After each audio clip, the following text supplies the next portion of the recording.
মুখে বলছে তারা জুলাইকে ধারণ করে, তারা জুলাইয়ের রাজনীতি করতে চায়, কিন্তু কাজে তো আমরা সেই মিলটা পাচ্ছি না। তারেক রহমানকে তো দেশ ছাড়তে বাধ্য করা হয়েছিল এবং দীর্ঘ নির্যাতনের মধ্যে। আর হাসিনা বাংলাদেশ থেকে পালিয়ে গেছে কিসের জন্য?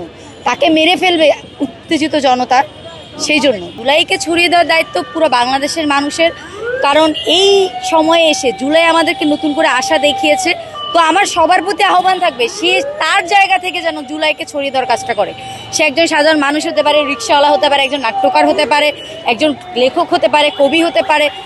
প্রত্যেকে যদি তার জায়গা থেকে জুলাইকে ছড়িয়ে দেয়, জুলাইয়ের স্পিরিটগুলো নিয়ে কথা বলে, জুলাইকে সামনে তুলে আনে, তাহলে আমি মনে করি যে জুলাইয়ের যে স্বপ্ন সেটা বাস্তবায়ন হবে এবং জুলাইয়ের যে এখন যে সীমাবদ্ধতাগুলো সেগুলো জুলাই কাটিয়ে উঠতে সক্ষম হবে এবং আমরা যে মুক্তির আশায় জুলাই নেমে এসেছিলাম সেই মুক্তিটা আমরা পাবো। মুখে বলছে তারা জুলাইকে ধারণ করে, তারা জুলাইয়ের রাজনীতি করতে চায়, কিন্তু কাজে তো আমরা সেই মিলটা পাচ্ছি না।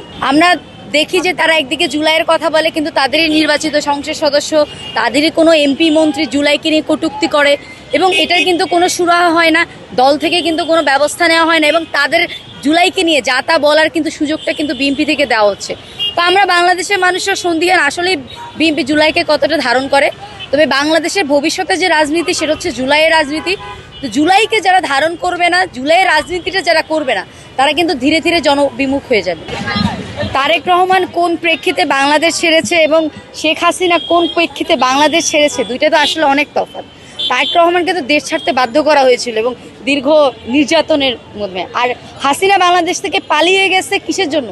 তাকে মেরে ফেলবে উত্তেজিত জনতা, সেই জন্য। তো দুইটা তো এক করলে তো হবে না। দেশের মানুষ আসলে চাই শেখ হাসিনা ফিরে আসুক, কারণ একটা হত্যা মামলার আসামি, জুলাই অভ্যুত্থান সহ এই যে দীর্ঘ 17 বছরে বাংলাদেশে অনেক গুম খুনের সাথে যে ওতপ্রোতভাবে জড়িত এমন একজন ভিন্ন খুনি ইন্ডিয়াতে একটা সুখী জীবনযাপন করতেছে, এটা বাংলাদেশের মানুষের আসলে তো সহ্য করার মতন বিষয় না। তো পুরো বাংলাদেশের মানুষ চাই সে ফিরে আসুক এবং ফিরে এসে তার যে প্রাপ্য শাস্তিটা সেটা পাক। তো আমরাও সবাই ওয়েট করতেছি সে আসুক, যদি আসে তাহলে অবশ্যই আমরা তাকে যেভাবে গ্রহণ করার দরকার সেভাবে অবশ্যই আমরা গ্রহণ করব। হাসিনার তো বিচার হয়েছে এবং তাকে কিন্তু আদালতে ফাঁসিয়ে দেওয়া হয়েছে এবং এখানে যে রিভিউ করার যে টাইমটা ছিল সেটা কিন্তু অতিক্রম করছে এবং আওয়ামী লীগ থেকে বা হাসিনার পক্ষ থেকে কিন্তু কেউ আসলে এটার জন্য আদালতে করে নাই।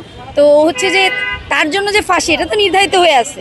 তো বাংলাদেশ সরকারের প্রতি আমার আহ্বান থাকবে, যেহেতু বিচার কাজ সমাপ্ত, যদি সে বাংলাদেশে আসে অবিলম্বে যেন তার বিচারটা কার্যকর করা হয়। অবশ্যই সম্ভব হবে যদি হাসিনা যদি বাংলাদেশে আসে, মানে তার বিচার কার্যকর কেন করা যাচ্ছে না? কারণ সেখানে নেই এবং ইন্ডিয়া সরকার এখনো তাকে দিচ্ছে না।